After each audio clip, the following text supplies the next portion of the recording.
Understanding the phrase, clamp the wood, in English. Hello, everyone. Today, we're going to dive into a practical and useful English phrase, clamp the wood.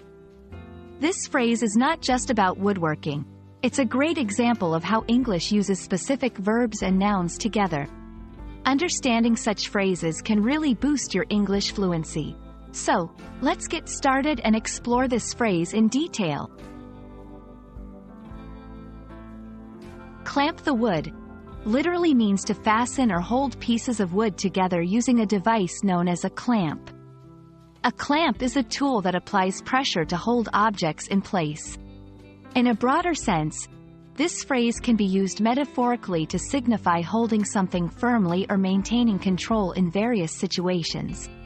It's important to understand both the literal and figurative uses of this phrase. Let's break down the phrase. Clamp. This is a verb that means to fasten or hold tightly. In our phrase, it's used as an action word. The wood. This is the object being clamped. It represents the material or the subject in focus. By understanding the roles of each word, you can apply this structure to other phrases in English. Now, let's see how to use this phrase in sentences. 1. In a literal sense, when making the table, make sure you clamp the wood properly before gluing. 2. In a figurative sense, during the debate, she had to clamp her thoughts together to stay on topic. These examples show how the phrase can be adapted in different contexts.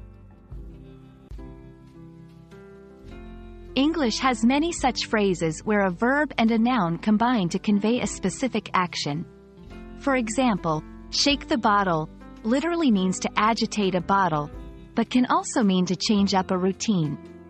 Turn the page, literally turning a page in a book, or figuratively moving on from a situation. Understanding these phrases enhances your conversational skills. I hope this video has helped clarify the meaning and usage of clamp the wood. Remember, English is full of such descriptive phrases, and learning them can be both fun and enriching.